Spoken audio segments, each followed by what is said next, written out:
does President Biden believe Governor Cuomo or Charlotte Bennett? Well, first, President Biden has been consistent that he believes that every woman should be heard, should be treated with respect and with dignity. So does President Biden still believe what candidate Biden said, that the essence of these allegations are real? Of course, Dana, he believes, that's why I said he believes that every woman who comes forward should be treated with dignity and respect. They should be able to tell their story. Hello, CPAC. Do you miss me yet? Do you miss me? It is far from being over. You have to know when to come. So Chris does a great job. Giannis comes from behind and gets a piece of it. Like, it's not just when you come, like it's how hard you come. Are you coming when the dribble is dead? Are you coming when he gets into his shooting motion? Okay, relax. That is actually just audio, the play-by-play of a basketball game from today. I realized that I don't know how she managed to get through saying what she said without any realization that she was saying something that could possibly be considered double entendre. A really powerful few seconds of audio. That's a basketball game. They're showing a replay of somebody getting in the paint and getting a basket. Obviously, I don't know anything about basketball. That is Doris Burke. The game was the Bucks and the Clippers. And yes, that was the analysis. This is not me who thinks this is funny, by the way. This is Alice Shattuck who thought that was funny. I condemned it. I condemn her. That's why I've suspended her for at least the first half of the show, because she thought that was funny. And I'm here to make a stand for civil behavior and mature behavior. And I do not think this is funny. I condemn this once again, wholly condemn this, and Alice Shattuck. You have to know when to come. So Chris does a great job. Giannis comes from behind and gets a piece of it. Like, it's not just when you come, like it's how hard you come. Are you coming when the dribble is dead? Are you coming when he gets into his shooting motion? Ooh, Lord. So there you go, Doris Burke. Thank you so much. All right. It was today, the return of Donald Trump. If you're wondering, actually, Alice Shattuck is actually trying to put our child to bed, the 2-year-old. She's been trying to put him to bed now for 2 hours. He is back there, and he will not go to bed. I just asked her to set up the video camera, and she did, and he was in here. He's just raising hell. It's a challenging period, I think it's fair to say, with our 2-year-old. He is funny, but he is a menace. He is in full menace mode. He just keeps breaking stuff constantly. He just ripped apart you can't see it from here, but I took a picture, actually. I'll send a picture out on the Burn Barrel podcast Twitter too, of him in the studio. He ripped the light down that's up there, the thing that's shining, illuminating me right now. And it's just one of those deals. If you don't have kids, then keep the status quo. It's no reason. There's plenty of populations of kids on Earth. You could just have some of mine. Anyway. So, the return of Trump was tonight. That's why we're so late tonight, because Trump was at CPAC down in Florida, in Orlando. Someplace where we wanted to go, but we just weren't able to make it happen. There's so much happening now in both my job, by the way, which is at the Lowell Sun, and our lives. There's too many moving parts. I'm sure there are for you. There's just a lot of stuff going on. If you did go, let us know, though, what you thought of it. We went in 2015 when Trump made an appearance there to kick off his campaign, or at least sniff out the field. And at that point, it was a blast. It was a blast. And my wife and we took the kids. We went down with the Boston Herald Radio at that point, and our kids were not well behaved. They were running down. But at that point, we only had 2, I think. And they were running down the Radio Row. I remember screaming and laughing, playing each other right past Sean Hannity's booth. They were screaming to the point where they were definitely featured on many national syndicated talk shows, reluctantly for those stations, because they just wouldn't behave themselves. But it was fun. I got into an elevator, and in walked Sarah Palin with about 28 security people. she was definitely, politics has definitely beat her up. She looked lovely, but I'm just saying that she was, there's a certain weariness. If you're somebody like that who's really a nice person, who has to be moving around with security details, etc., in these circles, I just don't think that's not really what she wants to be doing. Same with Bernie Sanders. He traveled in an old Subaru, etc. But CPAC was won in 2015. Rand Paul was the big winner then. I wrote a bunch of columns for the Herald at that point, really slamming. I gave big props to Scott Walker of Wisconsin. I slammed Trump in a column that he was used, that it got to him, and he was happy to talk about it. And a couple of columns on Trump. And let's see, libertarianism was really in at that time. And I think the takeaway of 2015 was that the CPAC was very pro-weed. I did talk to Trump there. I kind of snuck into a function room where he was talking to a bunch of young people, Boy Scouts or something like that, and he was really personable to them. And I just had a joke question for it. It wasn't a joke question, but I said, well, what do you think about the possibility of a President Warren? And he looked at me, he did one of these, and then looked away like he was disgusted. And I wrote something off of that too. But that was my first, I guess that was my only face-to-face meeting with him. But he was definitely personable. But when he stormed through Radio Row, he had his security people, back up. There was a big show when he was walking through, like a wrestler entourage kind of. So, but Trump is back at CPAC today. And he looks good. Looks like he lost a little bit of weight. He is the first. He spoke for, how long? I've got the audio in here somewhere. Let me try to see if I can see how long. He spoke for more than an hour. I mean, it felt like 2 hours, an hour and a half or whatever. It was a long time, a long time. The first 40 minutes was good. He was establishing the Republican platform and outlining criticisms of Biden, and he was right on point. He was right where he should have been in the first 40 minutes. Where he went off course, of course, is when he started to. He would sidetrack. He would take exits off and talk about how he won the election, and I am good with that. I do not need to hear this stuff. But what he said, his criticisms of Biden and the way the direction the Democrats are taking the country, were spot on. And I was actually very impressed with how cogent his messaging was.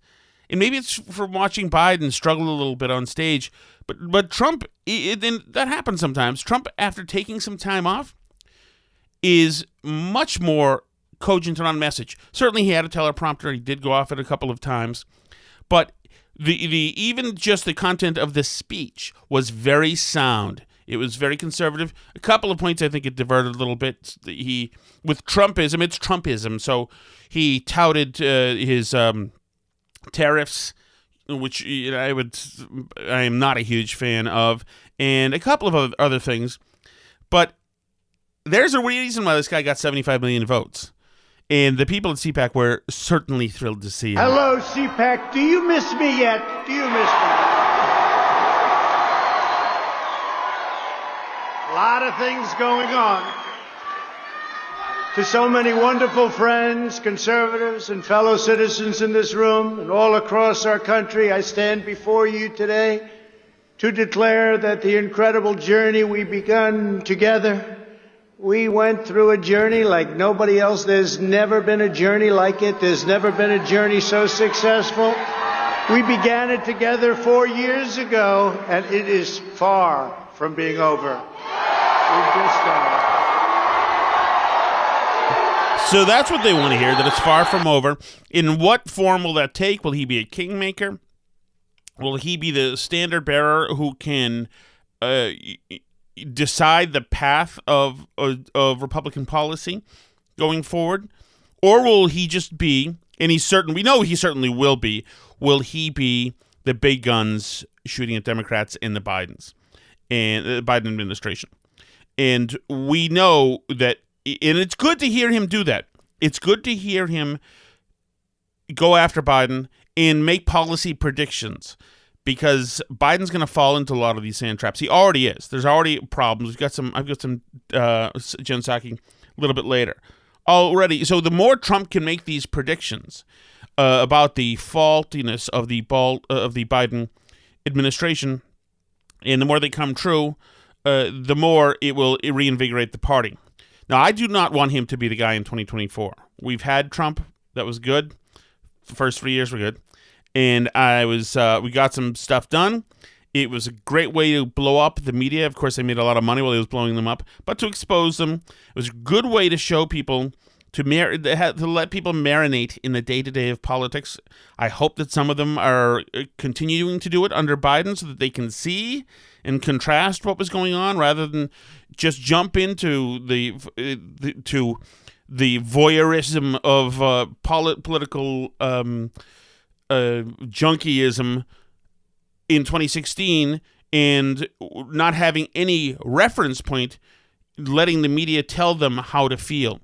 So back in 2016, when Sean Spicer was spinning, the media told them that they should be offended, and this was not a norm because Sean Spicer was lying to them. Well, hopefully, if they're still watching, they're watching Jen Psaki now, and you're starting to see a pattern here. All right, more Trump. Smart in Florida gives a shout out to a friend who has passed. I also want to pay my love and respect to the great Rush Limbaugh.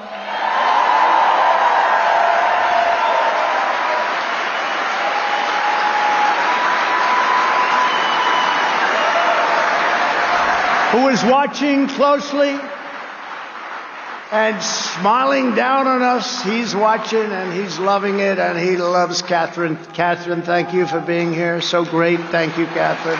He loved you, Catherine. I will tell you that. So fantastic. Thank you, Catherine, very much. I like that he's thanking her. But that is really, that's classic Trump. That's what he wants to be. He's a backslapping hospitality guy. You know, he wants to be giving tributes and wants to be calling out people and shouting out people in the audience. That's his. That's his personal nature, I think.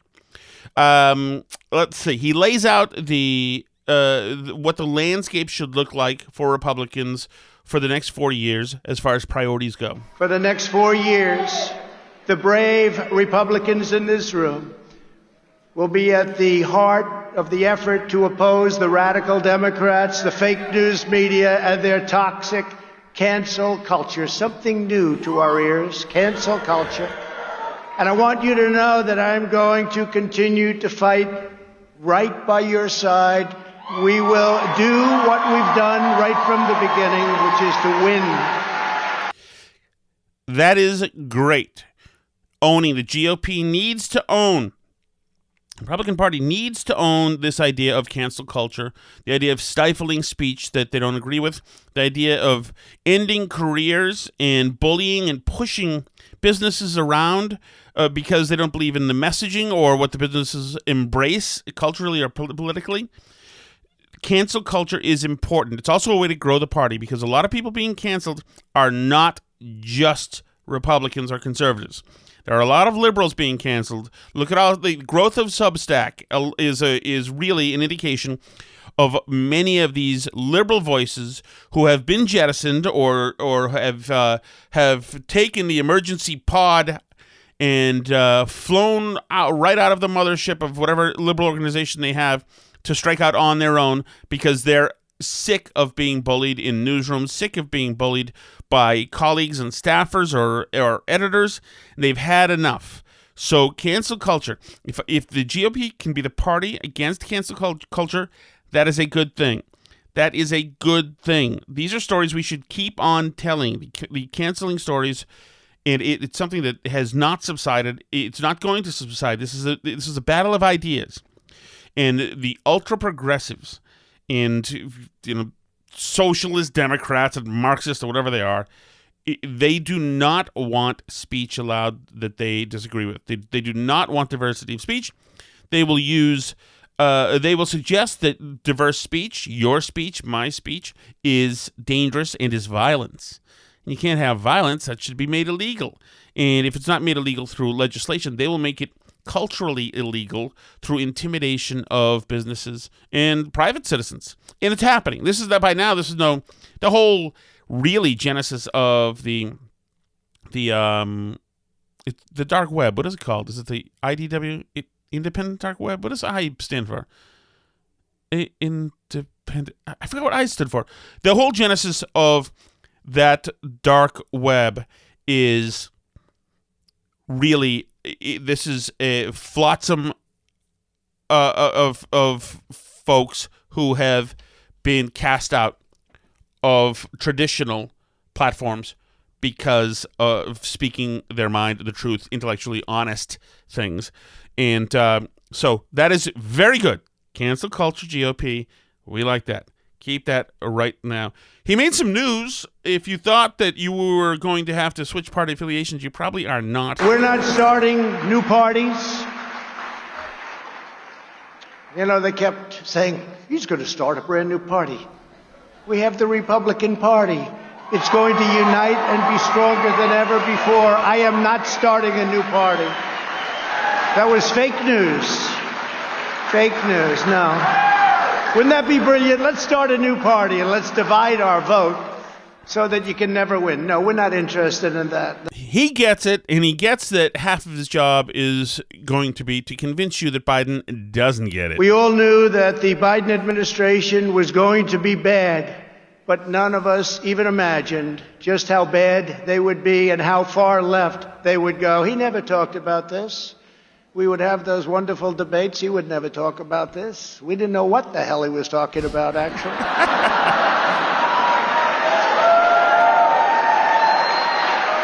His campaign was all lies. Talked about energy. I said, you know, this guy actually, he's okay with energy. He wasn't okay with energy. He wants to put you all out of business. He's not okay with energy. He wants windmills, the windmills that don't work when you need them. Joe Biden has had the most disastrous first month of any president in modern history. That's true. One moment, I bring you Alice Shattuck. Alice, good evening. Hello. It's good to be here. It's nice to have you. How did that go? It only 2.5 hours to get him to sleep? Yes, 2.5 hours. We're in kind of a battle about bedtimes, but it has been going better this week. In fact, one night he put himself to bed on his own, which was pretty exciting. Thanks to Daddy. But we got a little off yesterday because, someone came over for dinner and dinner ran late and then bedtime was out. So we blew it out last night. Unfortunately, it was my brother came up, the neighbor came over. There was food there. I didn't certainly have any drinks, but there were drinks around. Mm-hmm. And bedtime didn't happen at the right time. And somebody brought some expensive. Was that bourbon? What was whiskey? That? Your brother brought whiskey. Don't out him, Alice. What? Don't.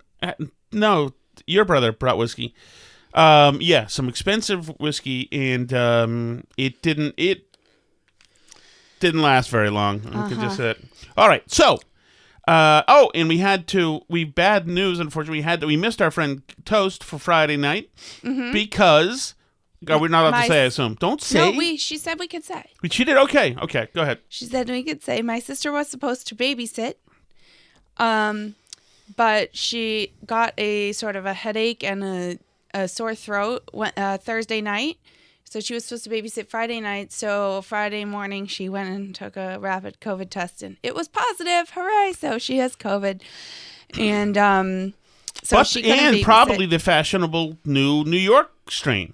Yes, because she had been in New York, and she said in the train on the way back, somebody was coughing in the train compartment, and she switched compartments, but apparently not fast enough. Did she take the fast Acela or no? I am not sure. I hope she did. I don't understand. You got to take the Acela, although it's scary as hell. Have you ever taken it? Mm-hmm. It's ever notice that if you're in the wrong seat, I can get vertigo by watching the world go by. World go by so fast. I felt half sick on that thing before. But so we missed our friend Toast. Follow Toast on Twitter. Mm-hmm. She's also a good writer and a beautiful person, really, and because she rides horses and has class and all of those things. So we were gonna go see her new really cool fire pit outside, but it was not to be. Because the babysitter had COVID. I'm glad she did not come up anyway, because that would have been annoying. I know. What? Wait a second. We Your would have had sister? to. Well, we would have had to quarantine then. Oh, are we not quarantined? I'd still go to the store, right? No, you couldn't then. Can't go to the store. If you're exposed to somebody who's known to be positive, you have to wait until you get the test result. This is what I need to happen. Mm-hmm. And I'm fat, if you didn't know, Alice. Believe it or not. I'm wearing a black t-shirt, so it's probably hard for you to tell. Yep. And I don't move fast because of that and my knee injury, which actually today I was able to walk through. Mm-hmm. But I don't walk at a sloth's pace through the aisles of supermarkets. Mm-hmm, that's true. Today was sloth pace day at supermarkets. And of course now the aisles are just one way because of COVID. Right. And so going through the olive oil aisle, I was behind a woman, and I knew that this was going to be trouble because she was leaned over on her cart, so she was just kind of shaking her tongue, using it for support and walking. This is not a particularly elderly woman, Mm-hmm. and it took me to go. I needed to go 43 feet up the aisle to the olive oil, so it took me 43 minutes to walk. It took me almost an hour to walk 40 feet to the olive oil because some person was going really slow in the aisle. Mm-hmm. And during that time, I contemplated suicide, obviously. I wished that I had a grenade that I could just roll out in front of her and neutralize this tango or whatever you call it. But I need people to not be... Remember we used to talk about that? Slow and in the way? Mm-hmm. Slow is terrible. In the way is terrible. With these one-way aisles, people are now slow and in the way, and that is no good because it sucks life out of, in units of time, which are ever dwindling, out of Tom Shattuck. I'm not getting the measure of empathy I would usually get from you because your 2-year-old son, who's destroyed most of your day today, screwed up the video. But maybe tomorrow you'll come back, hat in hand, and give me the proper amount of empathy. Until then, let's get back to Trump at CPAC. Okay.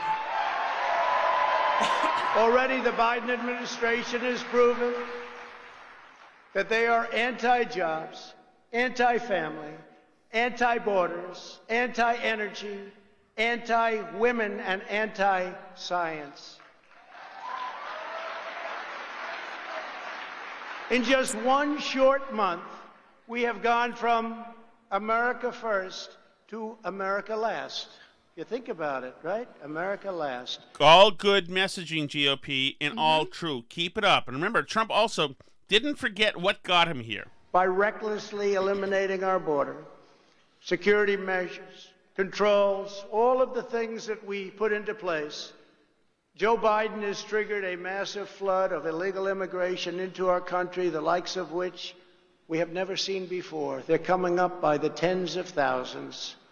They're all coming to take advantage of the things that he said that's luring everybody to come to America. And we're one country. We can't afford the problems of the world as much as we'd love to. We'd love to help, but we can't do that. So they're all coming because of promises and foolish words. Perhaps worst of all, Joe Biden's decision to cancel border security has single-handedly launched a youth migrant crisis that is enriching child smugglers, vicious criminal cartels, and some of the most evil people on the planet. You see it every day. Just turn on the news. You'll see it every day. Not bad. That is a big conservative issue. It continues to be an issue. For Trump to get for Trump to say those words means that the media will report on this, and he's going to attract these Sauron's eye or whatever it is of attention onto the border, which politically right now you want because the Biden administration is bungling things at the border or handling things at the border as good as you can without a Congress to make laws. And and as good as you can when you've incentivized people to come to the country illegally. Right. I mean, there's a reason why, there out of space all of a sudden. You know, they had the space when Trump was there somehow miraculously for everybody, and Biden didn't shut anything down when he got there. So the fact that they're having to reopen facilities that had been closed shows that there's more people here now than there had been, obviously. So they're getting the message from the Biden administration to come here, whether they're saying it out loud exactly in those words or not. And, you know, they're creating the crisis that they now have to deal with.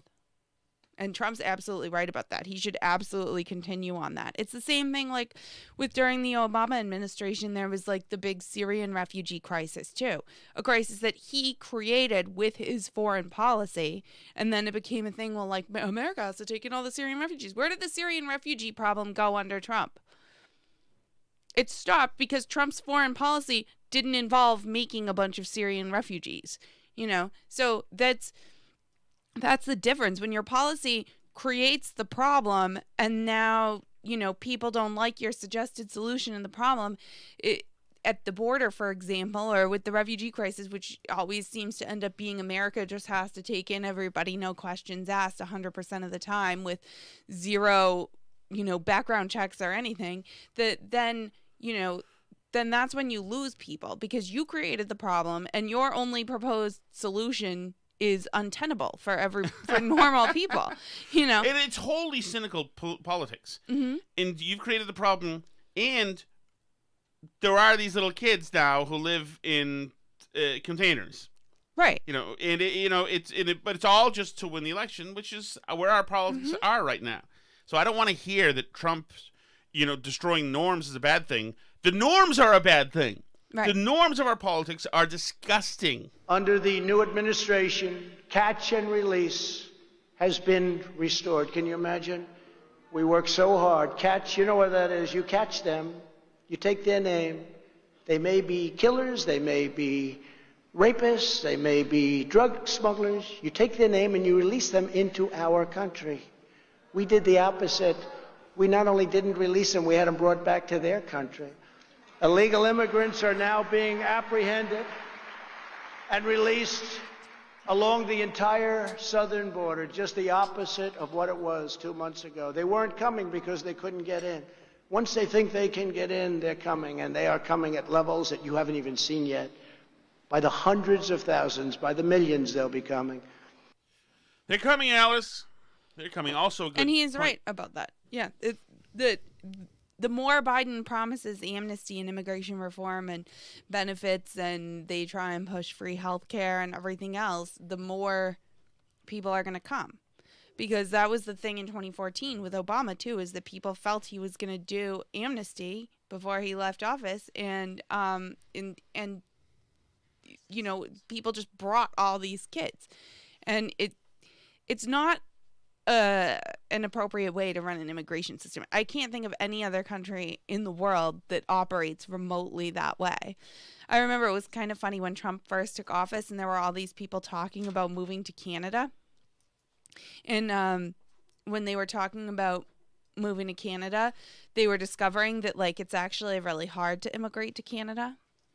That there's like all true? Kinds of rules. Yeah, it's Is like that true? difficult to immigrate to Canada. For one thing, among other things, they don't take disabled people because they have free health care. So like you can't just as a disabled person like move to Canada. But they're very strict with the rules to immigrate to Canada, and people couldn't believe it. It's much stricter than the Mexican border is with the US. It's like crazy. I mean, no country on earth operates this way where we just don't do anything about people coming in at the border. No, it's true. It's so true. Just how lenient our immigration system is, including compared to countries that liberals love. Mm-hmm. You know, Yeah. In Northern Europe, the countries we're supposed to, the semi-socialist countries we're supposed to model ourselves after all the time. Did you realize that I inherited properties? My grandmother owned a house and cottage in Canada. Mm-hmm. I didn't know about this. And then since we, for one reason or another, in Lennoxville? Lennoxville, exactly. Lennoxville, we had to sell the properties. Mm-hmm. And so my dad, my brother, and myself all got money. Mm-hmm. Did I tell you how much the Canadian government took? A lot. Half. Mm-hmm. They got to have... This is a house that probably has been in my family in Canada since the mid 1800s, maybe even 1700s. Who knows? But the government of Canada, for some reason, is entitled to half. That's why I am for nuking Canada. We're never going there. We're never going there, especially when that smug bastard is up there as the premier. What is it? What do they call him? Prime Minister. Jesus God.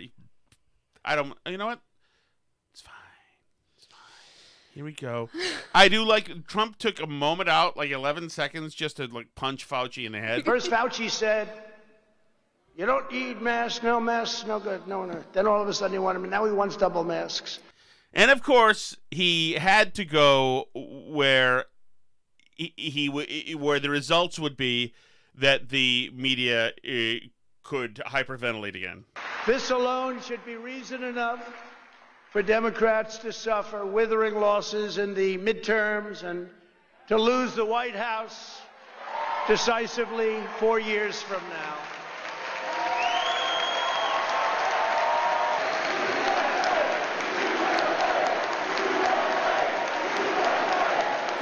Wait for it.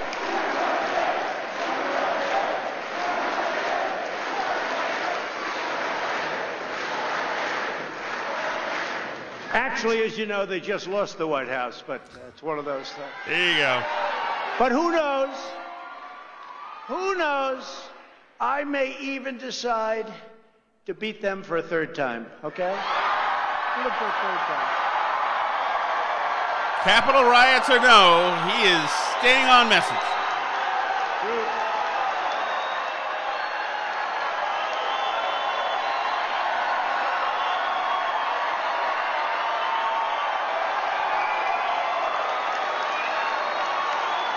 Maybe it wasn't, maybe I didn't need to have 46 seconds of applause in that. You just got to remind myself. But Trump made some good points. Points that he should always hit. Always hit. Mm-hmm. Anytime you can go after that media is a good decision. Border security is just one of the many issues on which the new administration has already betrayed the American people. He didn't talk about this stuff. I debated him. He wasn't talking about this. He wasn't. What he signed with those executive orders, they weren't things that were discussed. We didn't know all about him and the press because they're fake news. They're the biggest fakers there are. But the press refused to ask the questions. And when I asked the questions on television, on the debate, Chris Wallace in this case and others refused to let him answer.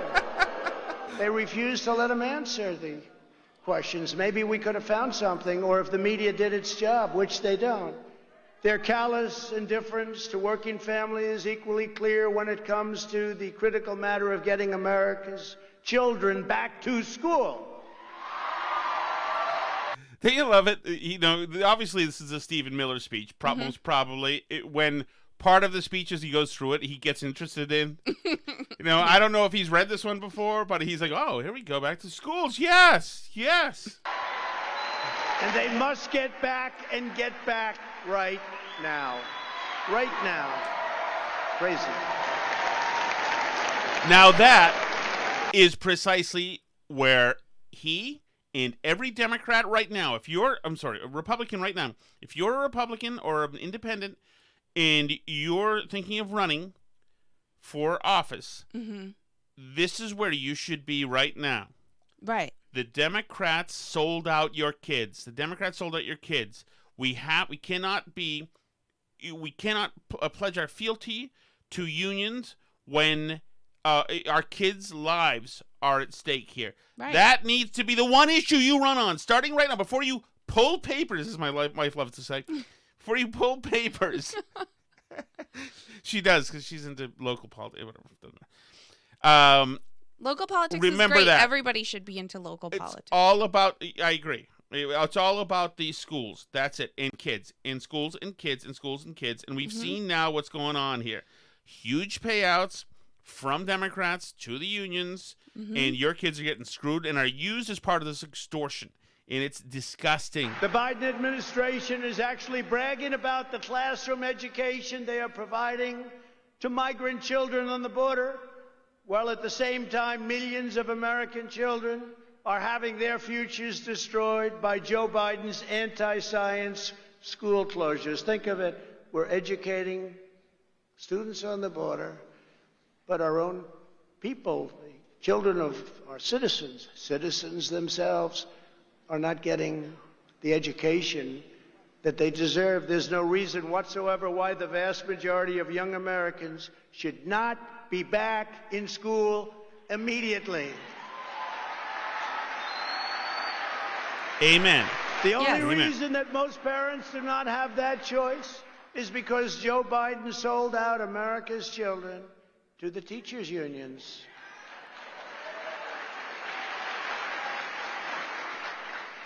His position is morally inexcusable, you know that. Joe Biden has shamefully betrayed America's youth, and he is cruelly keeping our children locked in their homes. No reason for it whatsoever. They want to get out. They're cheating the next generation of Americans out of the future that they deserve, and they do deserve this future. They're going to grow up, and they're going to have a scar. It's a scandal of the highest order and one of the most craven acts by any president in our lifetimes. It's the teachers' union. It's the votes. And it shouldn't happen. He is right on. In that line, they're going to have a scar. It's going to be interesting to track where this generation of kids, what this year has done to them. What these were, I guess, really just 2 years have done to them.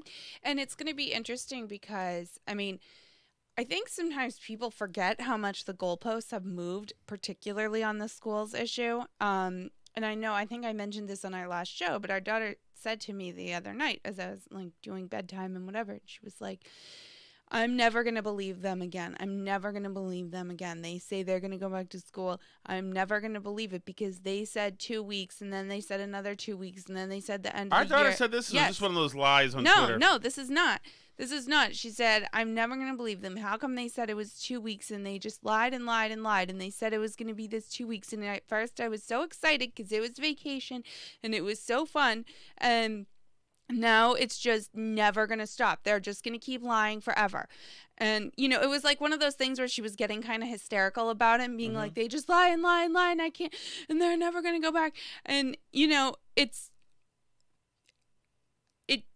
is sad. But in a way, it gives me hope for young people not trusting the stupid government because it's so clearly they've shifted completely what they said they were going to do. I remember last year, when people were doing birthday parades for kids whose birthdays were canceled because of COVID and everything, and people were like, oh, the kids in the fall are going to be jealous that they don't get a birthday parade. Right. Yeah, no, it turns out everybody's not having birthday parties for the foreseeable future. Everybody's not having school for the it's foreseeable funny, Alice. future. It's been so long that the birthday parades actually might be over. Yeah, I think we're done with that because this is just it's nothing exciting anymore. I mean, to his credit, Governor Baker is now doing a push to get at least elementary schools back open. The way he's doing it is it's up to districts to make the decision, but the state has a requirement that you have to offer in-person school normally. So the state has waived that requirement for the last year or so and allowed them to do remote learning as school, but he's going to have the state Department of elementary and secondary education take that back. So there's not going to be any more remote learning won't count for the district to fulfill their requirements anymore. So they're going to have to go back, not even hybrid. He wants all the elementary kids back in school 5 days a week by April. So it's going to be really interesting to see what happens with this. Yes. He's tried to push against the teachers unions in Massachusetts before. He tried to lift the charter cap several years ago, and that was incredibly unsuccessful. He got slammed. That didn't go. So, but it's going to be interesting to see if he can somehow push this forward. The other thing that's going to be interesting to see is that this is going to impact funding quite a bit. Schools get funding from the state on the basis of how many students they have enrolled as of October the previous year. So a lot of people, particularly parents of younger kids, if you were going to start your kid in kindergarten this year, and if they're younger anyway, a lot of parents just didn't send them, and now they're wanting to send them the following year, when things open a little bit more normally, or as we did, they pull out to homeschool, or they pull out to go to a private school or a Catholic school or whatever. And so all these kids weren't in school last October when they're going to calculate the funding from, but they're all going to come back next year. And especially in the case of like the incoming kindergarten class is going to be large because there are parents that decided to wait a year to send their kids to kindergarten because of what was going on. And so these schools are now worried about the funding. So there are lawmakers now planning to introduce a bill in Massachusetts to count it back to the previous year to give them their funding, because, if we count it based on this past year like we normally would, they're going to not have enough money compared to usual. They'll have plenty of money. I'm not worried about them. They always have plenty of money. But they're going to compare for the number of students that they have, the per pupil spend is going to be much lower next year if they do what they normally would do by law. So that's going to be interesting to see too how the funding thing shakes down. I mean, I think certainly I don't know if we'll go back to school next year. There will have to not be masks required for me to send my kids back. I'm not going to make them wear a mask 7 hours a day. So it's really going to depend what's going on with a lot of stuff. Well, we'll see how that happens. It matters. If the union wants to shake down again, wants another shakedown, then masks will be required. And I assume there will be. But I think also, the Biden administration as well, they want to celebrate victory over COVID Day. So they want to show that maskless-ism is a result of Joe Biden and the new administration and building back better. Right. So we'll see how that works out. Trump hits another topic that I think really this is going to be the flashpoint. Joe Biden and the Democrats are even pushing policies that would destroy women's sports. A lot of new records are being broken in women's sports. Hate to say that, ladies, but got a lot of new records. They're being shattered. For years, the weightlifting, every ounce is like a big deal for many years. All of a sudden, somebody comes along and beats it by 100 pounds. Boom, boom. Now, young girls and women are incensed that they are now being forced to compete against those who are biological males. It's not good for women. It's not good for women's sports, which worked so long and so hard to get to where they are. The records that stood for years, even decades, are now being smashed with ease. Smashed. If this is not changed, women's sports, as we know it, will die. They'll end. It'll end. What coach, if I'm a coach, I want to be a great coach. What coach, as an example, wants to recruit a young woman to compete if her record can easily be broken by somebody who was born a man? Not too many of those coaches around, right? If they are around, they won't be around long because they're going to have a big problem when their record. If Trump is still president right now, the headline Chiron and CNN would be, Trump says, what coach wants to recruit a woman? In all other context, in this point of what he was saying, would be out of it. But this is important. This is important because this is a demarcation line that conservatives will not cede. They will not back down. Right. This is again like the Rod Dreher law of merited impossibility. When all this stuff initially was, becoming a thing, these are like the types of scenarios that people were like, if you have these anti-discrimination laws, then this will happen. And people said, no, that's never going to happen. And when it does, you bigots will deserve it. That's the Rod Dreher's law of merited impossibility, because they always say it's never going to happen. You're being ridiculous. You're outrageous. There's no such thing as a slippery slope. That's crazy. And then they immediately turn around and push to do that thing. We're 0-16, but we're getting better. No, I think it's crazy. I think it's just crazy what's happening. We must protect the integrity of women's sports. So important. Have to.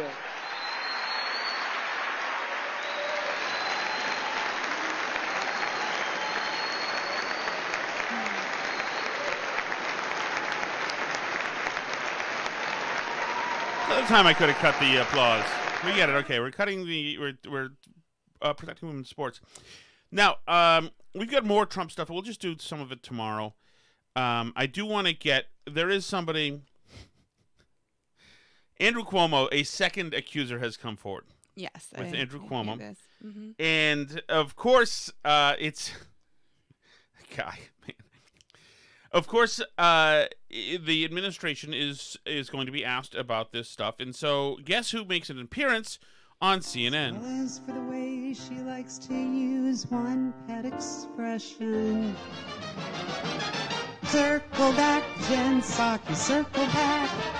That's your way of saying to the media pack.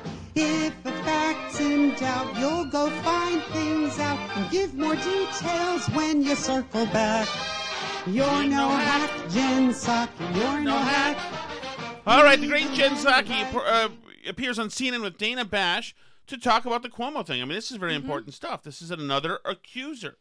So I assume that we're going to be believing this accuser. The New York Times is reporting last night that a second allegation of sexual harassment against New York Governor Chris Cuomo. This is a report from a former aide, Charlotte Bennett, saying that Cuomo asked her alone in his office last spring about her sex life, including whether she ever had sex with older men. She has other allegations as well. Governor Cuomo says he never made advances toward Ms. Bennett, but does President Biden believe Governor Cuomo or Charlotte Bennett? Well, first, President Biden has been consistent that he believes that every woman should be heard, should be treated with respect and with dignity. Charlotte should be treated with respect and dignity. So should Lindsay. And there should be an independent review looking into these allegations. And that's certainly something he supports and we believe should move forward as quickly as possible. Governor Andrew Cuomo, I should say, obviously. Not Chris Cuomo, who's your colleague. You know, but that might be another situation. How beautiful, by the way. How beautiful is that? Who does he believe? No, circle back is not going to answer that question. Right. My goodness, where's the forthrightness? I mean, Lindsay Boylan has emails too, right, and Well, you're not even believing all women. You're not even going to believe it's that. I mean, this isn't like Cuomo's the teachers union. I understand he's an ally, but come on. President Biden told reporters in 2018, quote, "For a woman to come forward in the glaring lights of focus nationally, you've got to start off with the presumption that at least the essence of what she is talking about is real." So does President Biden still believe what candidate Biden said, that the essence of these allegations are real? Of course, Dana, he believes, that's why I said, he believes that every woman who comes forward should be treated with dignity and respect. They should be able to tell their story. There should be an independent review of these allegations. They're serious. It was hard to read that story as a woman, and that process should move forward as quickly as possible, and that's something we all support and the president supports. I guarantee you that was a coordinated follow-up. I'm going to ask you if you believe Cuomo or the woman. I'm not going to answer that. Okay. I'm going to ask you if the essence seems real. Okay, I'll answer that. That leaves enough wiggle room. How cynical, cowardice, hypocritical, everything. Mm-hmm. You wanted flim-flam hackery. You got a hack president and a hack flack. And she may circle back, but she is still a hack.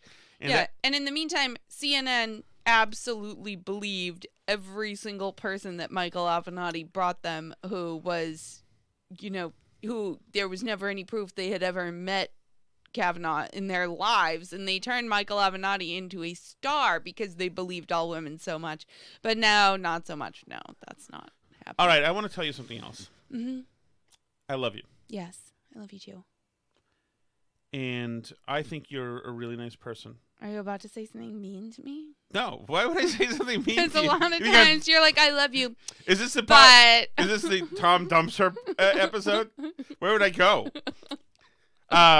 Okay. So now I need you to. Do you have on that thing, that computer that you have? You can control which shot is on video, right? Yes, I can. And we are now recording. We are now recording. Yes. I need you to put it on you. Okay. Okay. Is it on you? Almost. How do you do that? I have to turn off the scene switcher. Ooh. Power down the scene switcher.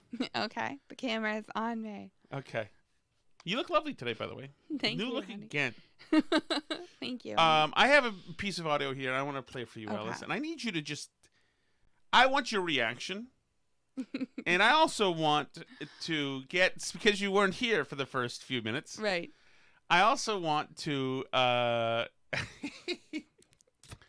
I want your best depiction of what is happening here.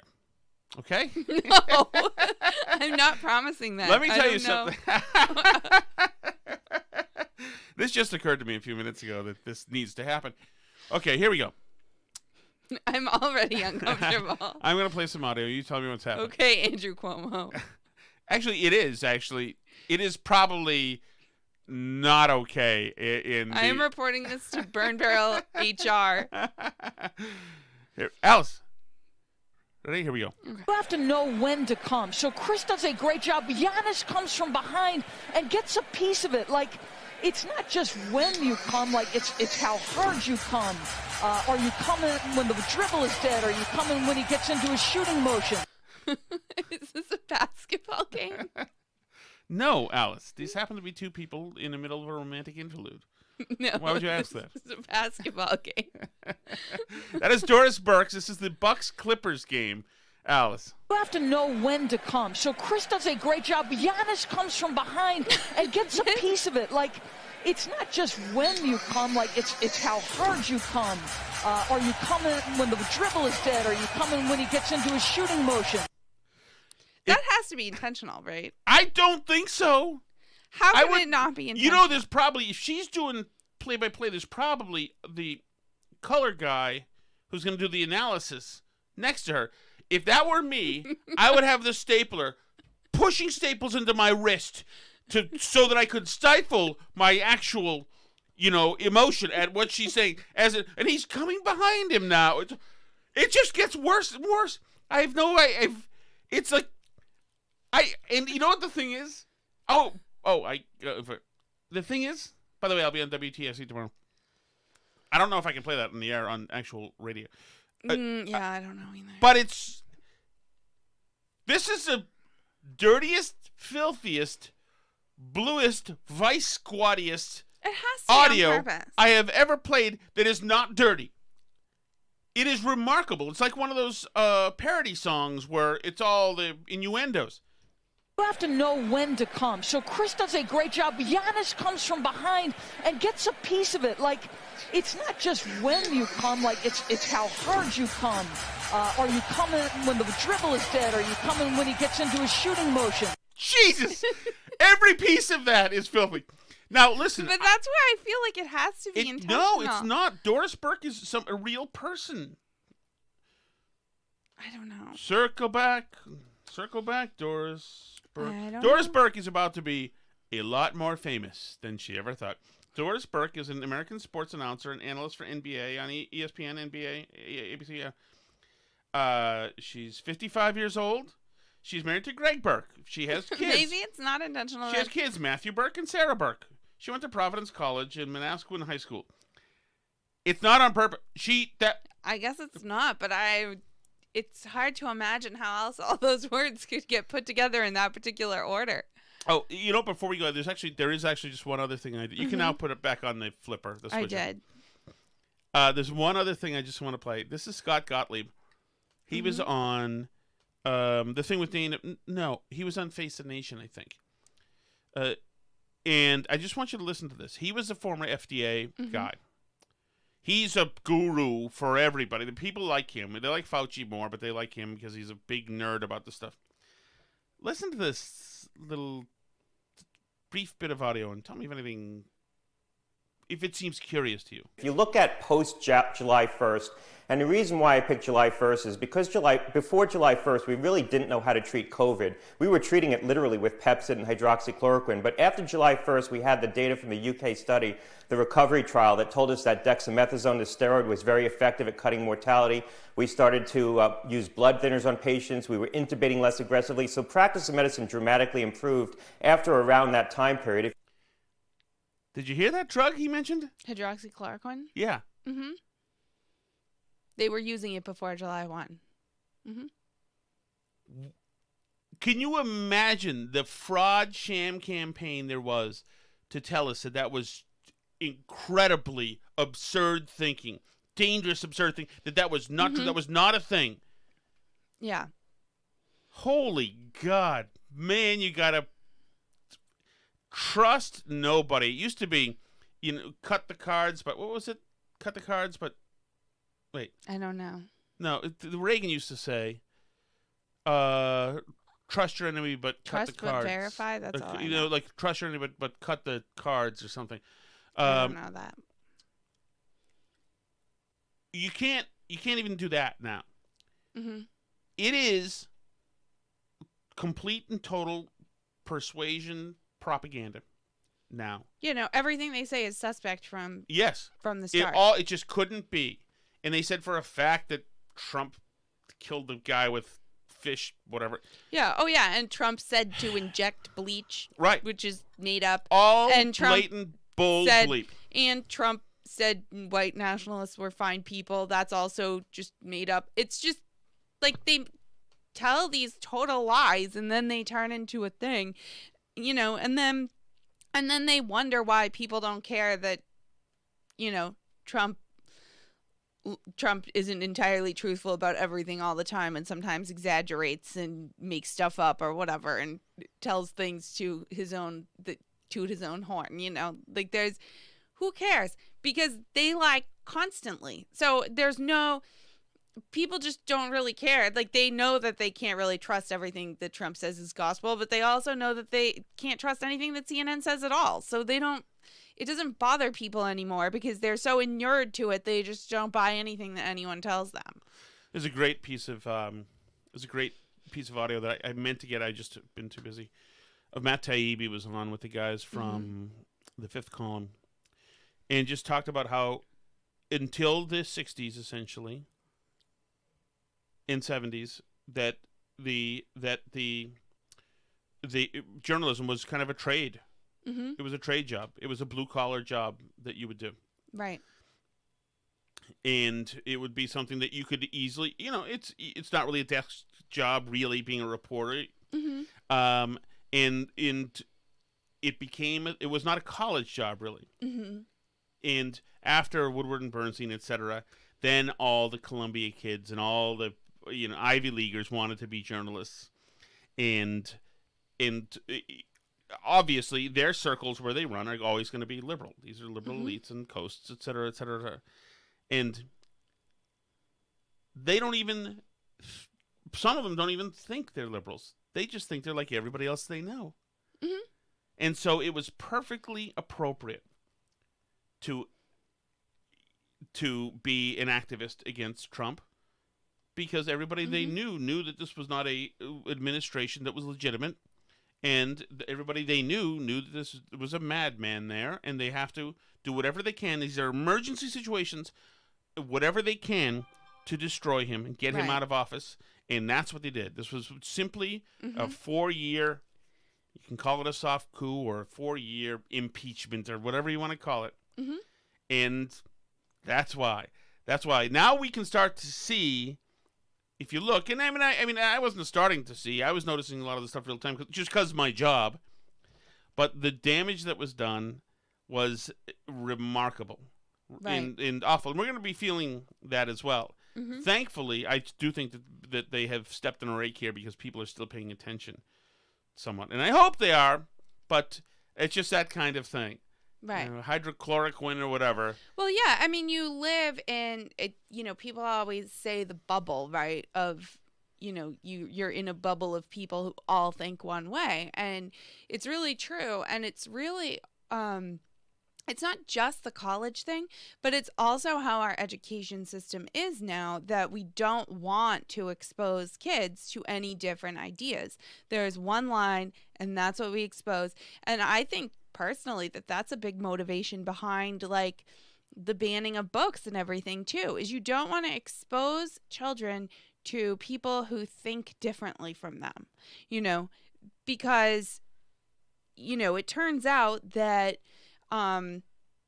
that these sort of social conventions of your particular place and time and your class and your region of the country and all these sort of things that we think of as just being normal, like you say, everybody knows that Trump is evil, and everybody knows that you just put a Black Lives Matter sign in your yard, and everybody knows that we believe science and love is love and all the things on the sign that we all say together, because that's our... People need to understand that is a culture and a religion that's as distinct as any throughout all of human history. That isn't just normal, just decent, just how people are.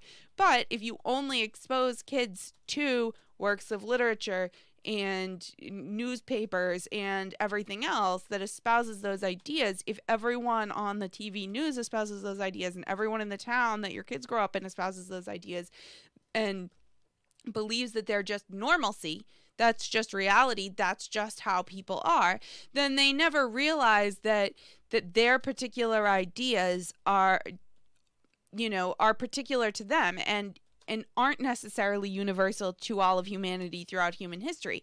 And that's a problem because I don't know, I read this great thing somebody said one time who was a professor, and they asked their classroom, like, if you had lived in the time of slavery, would you have been an abolitionist? Right? And all the kids are like, of course, yeah, I would have been an abolitionist, definitely. Like 100% of the kids. And then he asked them, well, so since that's true, you would have been an abolitionist. You must be somebody who's not afraid to stand up for something that you think is true and right, even when everybody around you thinks the opposite, even when it could cost you your job, it could cost you your social standing. What idea do any of you believe in and hold to be true and are willing to like lose your social status over it? You know, what do you believe that's different? Because chances are that we're not like that, you know, blue check liberal elites and people who went to Columbia and live in suburbs of New York and Boston are not the most perfect people in the history of the world who just happen to have come across the exact perfect morality of all of humankind. Right. Right? So there are probably things 100 years from now that people will look back on and think were immoral or wrong that those people all did. So, you know, if that's true, then you know, those people are wrong about some stuff, and it's impossible to challenge them because they have no idea that there's any other ideas out there, that history might not hold exactly their same views and exactly their same perspectives. Yeah, so this is generational because even as old as, even just listening and reading reporters who are my age, and I'm 48, still come from a time when you could still, if you want to be like a Matt Taibbi, if you want to be like some of these other guys, you could still be a reporter with opinions, but you might go out there and follow the story wherever it leads. Right. So, for instance, if you're following Trump-Russia dossier, you don't follow it to where you want it to go, you follow it to where it leads. And if you followed it to where it led, then you would have to follow it to, oh, there's nothing here. But instead of following it to where it leads, you stop at the allegations once the substance starts to disprove your hope in theory of, you know, of what the facts are, and that's distorting the reporting. Right. So you just bail out when it starts to flake off in a way that you don't want to, and you just forget it and stop there. If you followed it to where it actually leads, and you'd have a really interesting story of how Hillary Clinton paid a law firm to go out and pay Russians to find some dirt on Trump. That would be an interesting story. Right. But the reporting is not as important as the activism anymore. And the lust for the truth in a great story is not as powerful as the lust simply for the outcome you want based on your own ideology. Right. In other words, the activism. Right. And like you say, they don't think they have an ideology. They're incapable of understanding that they're actually all priests in the high church of their own religion, which absolutely is an ideology and holds all kinds of existential beliefs that you may or may not, that a perfectly normal person might or might not actually agree with, but they don't understand, you know, they think of like the Middle Ages and, you know, the church controlling everything and controlling a narrative or whatever in Europe. And, you know, controlling what science people were allowed to talk about or allowed to know, for example. And they think like, wow, that's terrible. They don't see that that's what they are. They have an ideology that they're holding up to be more important than truth and following things wherever it leads. And they absolutely are they're so deep in that ideology that they can't even see it anymore. They don't even know that it's there. It's like a fish doesn't know that water is around it, Ooh, I hear that a lot these days. Where's this guy? Joe Biden is his own man. What happened to Daniel Dale? I worry about him, Alice. Right? I don't think that he can make a living doing too much other than, being kind of a wafy milquetoast little snivel. I worry about him. That's not very nice. Well, if we find out what happened to Daniel Dale, Tom will tweet about it for you. We are on Twitter at BurnBarrelPod. You can find us Facebook.com/BurnBarrelPodcast. You can check out our YouTube channel. That's Tom Shattuck's Burn Barrel on YouTube, where you can subscribe to the channel. You can see video versions of the podcast. You can comment on them, like the videos, but subscribe wherever you like to listen. C'est la vie.